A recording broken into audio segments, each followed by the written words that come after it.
Hace exactamente 1000 años, en el verano del año 1002, aquí, según la leyenda o la historia, hubo una gran batalla que fue decisiva para el rumbo de la Reconquista. Almanzor en Calatañazor perdió el tambor, nos dicen los libros de texto. El campo se tiñó de sangre y el cielo se pobló de buitres. Por eso, desde entonces, a este valle soriano, que está a los pies de Calatañazor y donde, según la leyenda, se celebró la batalla, se le conoce como el campo de la sangre. No está asegurado históricamente que Almanzor fuera derrotado en este punto por la coalición cristiana de los reyes de Navarra, León y el condado de Castilla. Pero sí es cierto que con la muerte de Almanzor comienza el fin de la hegemonía musulmana en la península.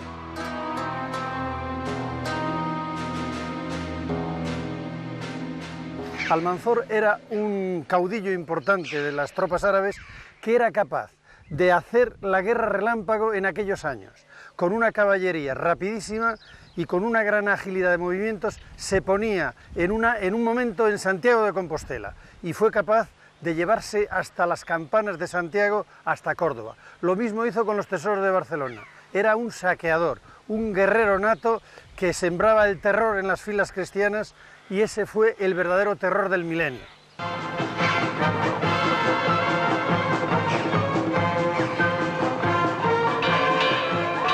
Almanzor, que es una deformación de Al-Mansur, en árabe quiere decir el victorioso por Alá. A lo largo de su larga vida, él murió a los 65 años y se cree que de gota y no en esta batalla, llevó a cabo más de 50 campañas victoriosas todas en tierras cristianas. Arrasaba y saqueaba todo lo que se ponía a su alcance y se llevaba el botín y los presos a Córdoba, al califato, y los utilizaba como esclavos en las obras públicas de los musulmanes.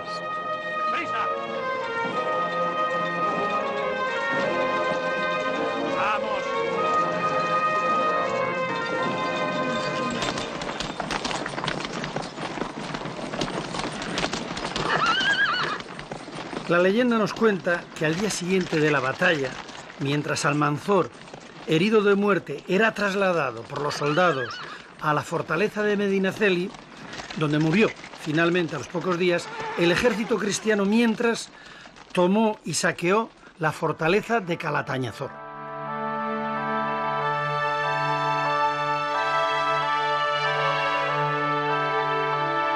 Desde entonces, la villa fue creciendo en prestigio y muchos cristianos se instalaron allí para vivir. Reforzaron las defensas musulmanas que existían y construyeron unas nuevas, y en su interior edificaron una gran villa medieval que aún podemos contemplar.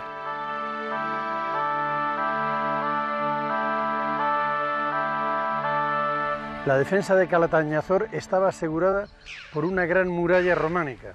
Es una muralla muy bien construida. Está realizada con sillarejos separados por ripios. En la base del castillo se encuentra una de las numerosas ermitas que había extramuros de la ciudad. A partir de este momento, comienzos del siglo XI, los reinos cristianos no dejarán de presionar sobre el territorio andalusí, que cada vez estaba más debilitado por la fragmentación de la unidad del califato de Córdoba en numerosos reinos de taifas.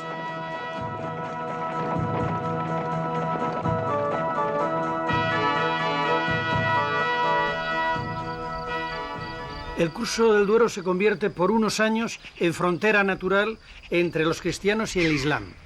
Hasta que se estabiliza la frontera, se suceden las batallas y las razias constantemente.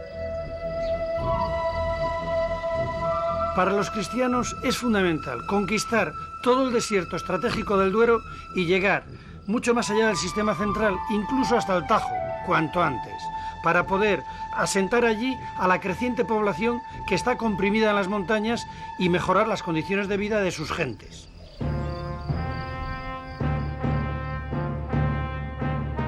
Aunque el románico es un arte esencialmente religioso, hay muchas aportaciones del mundo de la guerra a la iconografía románica. Es muy frecuente ver en capiteles románicos soldados ataviados a la usanza de la época, con mallas, escudos y armas. Por ejemplo, en la matanza de los inocentes, pues los soldados de Herodes están vestidos como los cristianos que combatían a los musulmanes.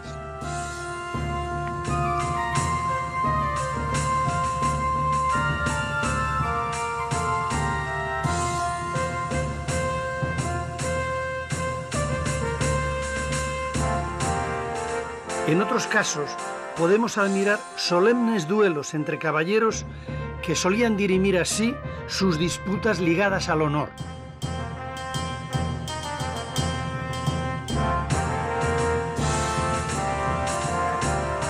También en las ilustraciones de los beatos abundan las representaciones de ejércitos cristianos.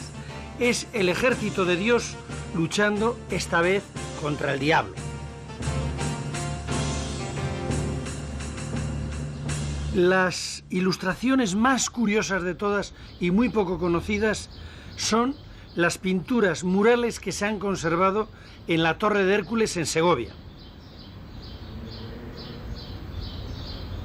Representan escenas de batallas entre moros y cristianos, un verdadero cómic de la época. La más llamativa de todas es la toma de un castillo. La lucha entre asaltantes y defensores es encarnizada y los defensores se defienden arrojando piedras, una tras otra.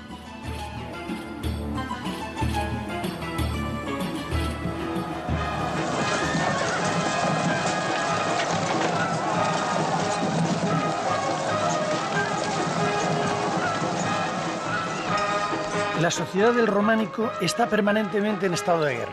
Pero no solo por la lucha contra el Islam, contra los musulmanes, que es la principal, sino que también los reinos cristianos están permanentemente guerreando entre sí, pues por herencias o posesiones.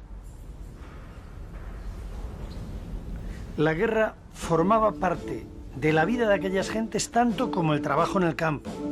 Por eso no es de extrañar la representación que aparece en el calendario famoso de San Isidoro de León de un caballero que en el mes de mayo se va con su escudo a la guerra.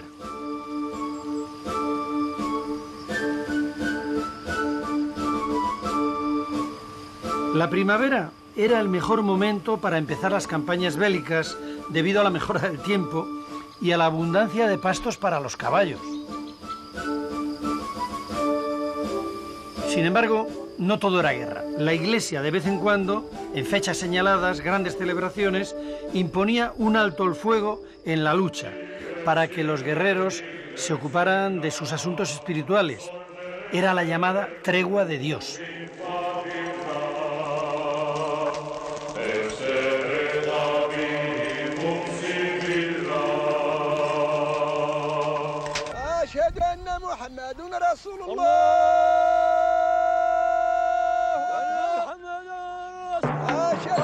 Los musulmanes disponían de un gran despliegue defensivo.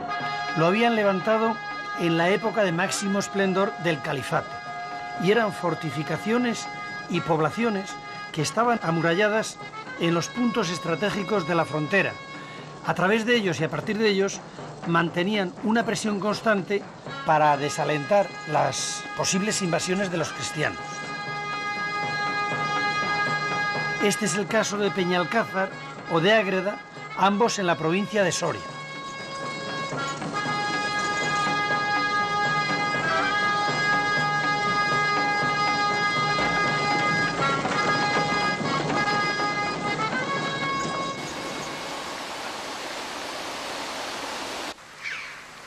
Tanto los moros como los cristianos, para ubicar un pueblo, escogían un lugar inaccesible, que tuviera agua abundante y donde estar a salvo de los ataques o racias del enemigo. Traemos aquí el ejemplo cristiano de los castellanos en Orbaneja del Castillo, que colgaron literalmente el pueblo sobre un barranco del río Ebro.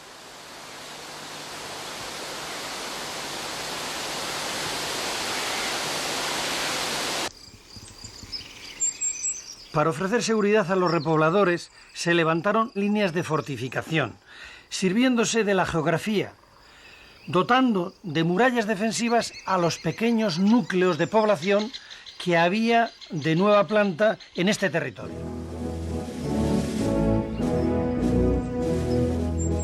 La seguridad de los nuevos pobladores cristianos dependía de la solidez de los lienzos de las murallas, y detrás de ellas se organizaba no solo la vida cotidiana, sino la resistencia o la ofensiva frente al atacante. Los muros, con su poderío, tenían también una función de propaganda, porque disuadían con su potencia y avisaban al posible atacante de que eran inexpugnables.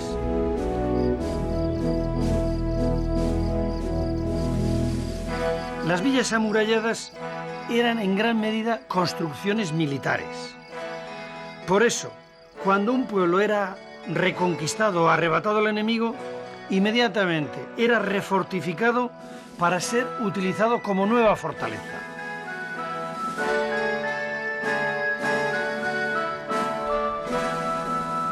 En Soria, junto al Duero, está Almazán.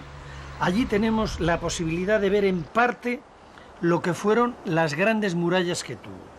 A finales del siglo XI pasó a manos cristianas, pero conservó el nombre árabe, Almazán, que significa lugar fortificado.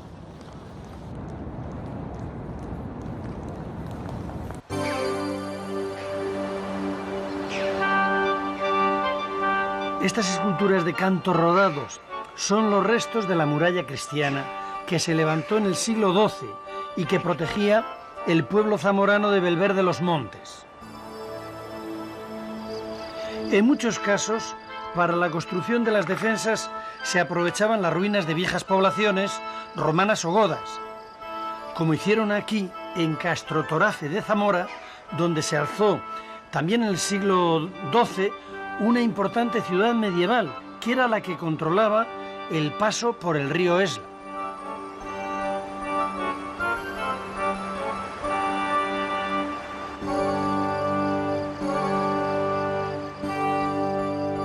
La ciudad de León es el mejor ejemplo de reutilización de murallas existentes. Son de la época romana, pero se adaptaron a las necesidades defensivas de la época romana.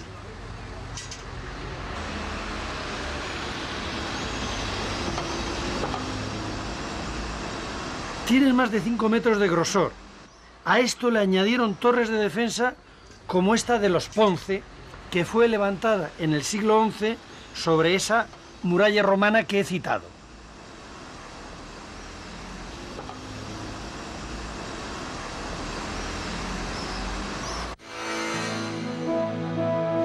Después de las ciudades fortificadas, las construcciones militares más eficaces y más apreciadas eran los castillos. En torno a la conflictiva zona del Duero se conservan muchos, y entre ellos destaca la impresionante fortaleza de Gormaz, la de mayor perímetro de toda Europa, y en su recinto podían refugiarse todas las poblaciones del entorno y un ejército completo. Los musulmanes fueron los primeros que comenzaron a construir castillos en la península ibérica. Lo hacían para poder defender en tierra extraña las posiciones que tenían después de las conquistas. En el norte, al contrario, los cristianos hacían castillos para defenderse de la invasión musulmana.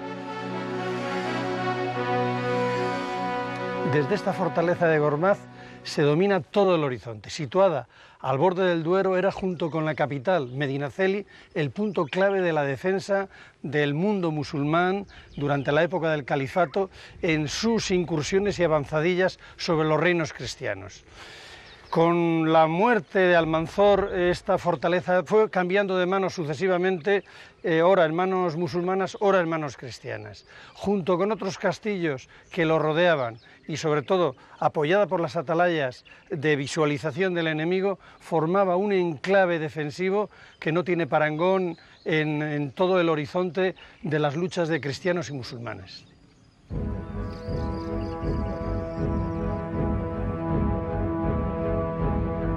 La construcción de castillos responde a razones militares.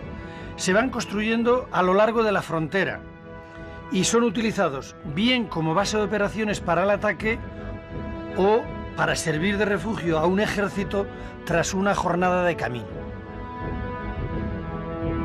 El aspecto exterior de los castillos era siempre imponente. Imponente para los amigos, a los que daba confianza, y disuasivo para los enemigos. Les ayudaba mucho en esto el emplazamiento. Siempre en lugares elevados, difícilmente expugnables. Todos estos castillos que estamos viendo pertenecen a Soria y todos acabaron en manos cristianas a lo largo del siglo XI y fueron utilizados a su vez contra los musulmanes, que fueron sus constructores. Así que fueron un arma de doble filo. Se cambiaron las tornas. Así son las cosas de la guerra. La obsesión por la seguridad les llevó a veces a fortificar también los puentes que conducen hasta los castillos o ciudades. Este que ven es el puente de Frías, en la provincia de Burgos. Fue construido para cruzar el Ebro ya en el siglo XIV y servía también para cobrar el pontazgo, que era un tributo que se cobraba por cruzar el puente y acceder a la ciudad.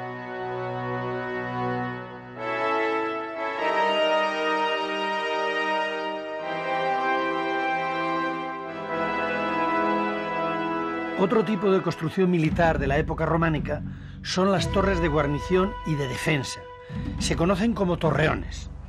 Son pequeñas fortificaciones cuadradas en forma de torre que servían de puntos de control y apoyo a los castillos, y también para cobijar en su interior a unas pocas decenas de personas en caso de racia del enemigo. Por este motivo, situaban la puerta de entrada a unos 4 metros de altura, para evitar que el enemigo la derribara con un ariete. ¡Los cristianos! ¡Los cristianos! ¡Están ahí! ¡Quemando la cosecha! ¡Los cristianos!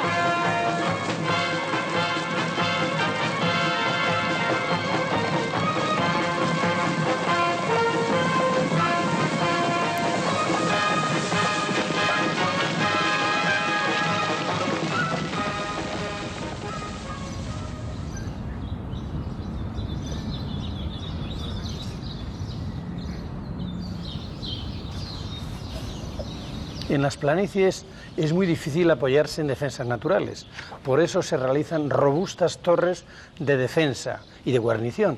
En ellas se refugiaban los lugareños cuando eran asediados.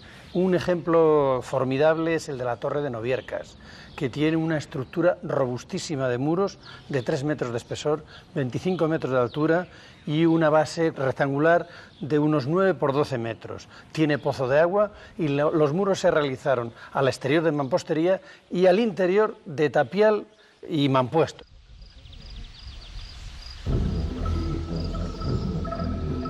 Los primeros torreones también fueron construidos por los musulmanes, en la época califal, en el siglo X, cuando trasladaron su cuartel general de la Marca Media, es decir, de su frontera, a Medinaceli. Por esta razón, en el noroeste de Soria quedan tantos ejemplares de estos torreones que han organizado una ruta de los mismos. Cuando los árabes ocupaban rápidamente un territorio, tenían que defenderlo con la misma rapidez, para lo cual levantaban las torres a toda velocidad. Para ello utilizaban una sencilla tecnología y muy ingeniosa a base de tablones de madera, formando el encofrado que permitía el muro de 3 metros. En las caras ponían piedra suelta, en ambas caras, y en el centro volcaban cubetas de escombros de ripio con cal, para poder aguantar el empuje y que la cal tardaba un tiempo en fraguar. Ataban toda la torre con vigas de madera de gran tamaño.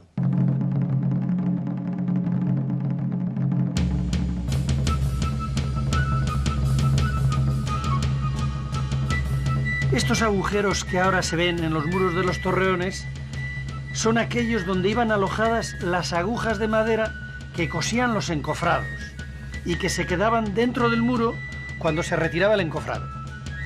Con el paso del tiempo, la madera se ha podrido y han quedado los huecos. Aunque hemos visto en algunos casos que la madera aún existe después de 1000 años.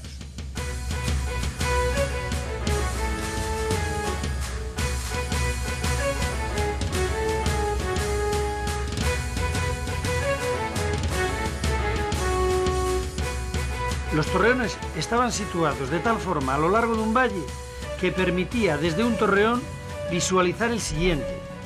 Así se podían avisar entre ellos en caso de ataques por sorpresa.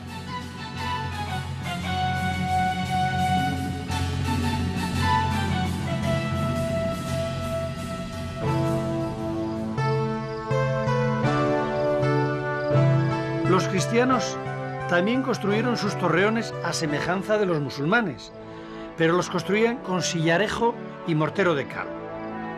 En el norte de Palencia y en Burgos todavía quedan algunos en pie.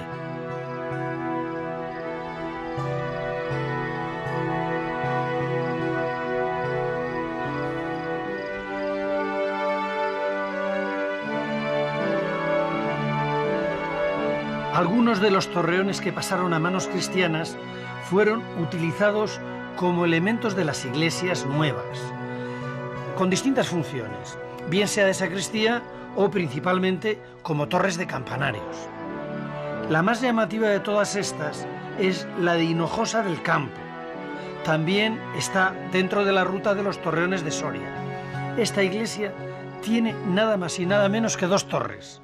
La más pequeña, que es la que sirve ahora de campanario, fue la que dejaron los moros.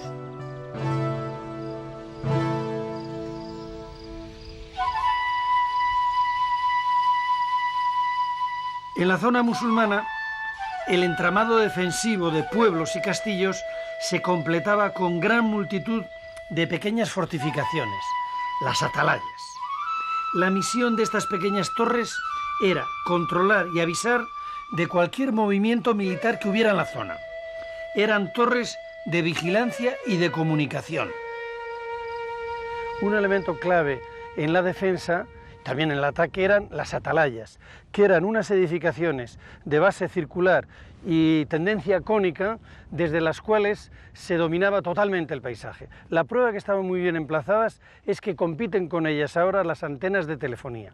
De una a otra atalaya podía haber 3 o 4 kilómetros. Desde esta hasta el castillo de Gormaz hay unos 15 y se visualizan entre las dos perfectamente.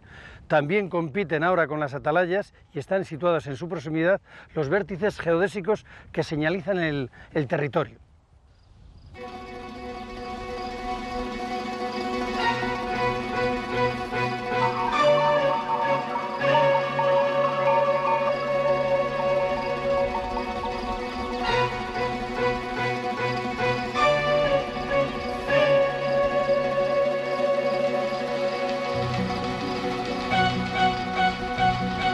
Ante una situación de peligro, se activaba el mecanismo de comunicación entre atalayas mediante señales acústicas o visuales, espejos en los días de sol y fogatas durante la noche y en los días nublados.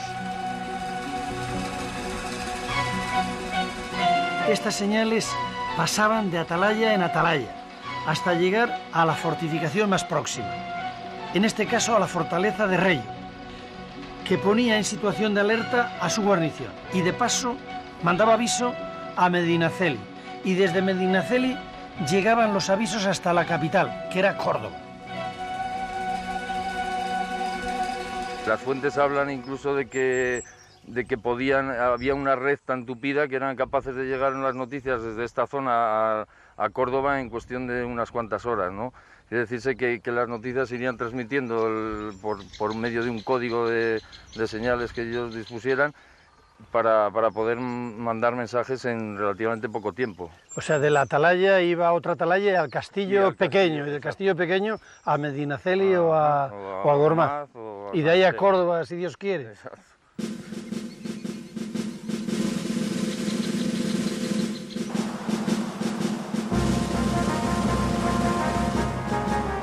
Los cristianos también tenían en su sistema defensivo una construcción muy particular, que eran las iglesias encastilladas.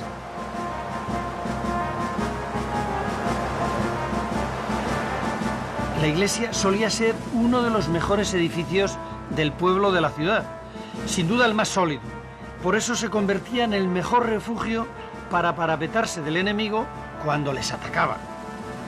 Pero cuando los ataques eran frecuentes, sobre todo en zonas fronterizas, los vecinos terminaron reforzando la iglesia con estructuras militares propias de los castillos, es decir, encastillaban la iglesia.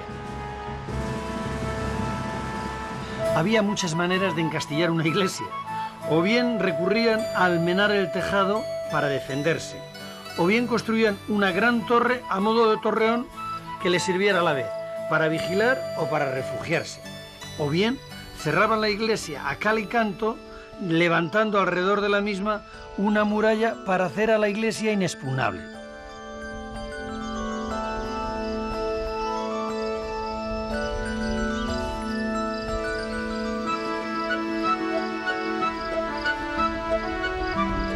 Se han conservado muy pocas iglesias encastilladas, pero en la Edad Media era muy habitual. Era muy habitual que los templos tuvieran un aspecto bélico, porque el hombre del románico acabó haciendo de la fortaleza de la fe un baluarte militar.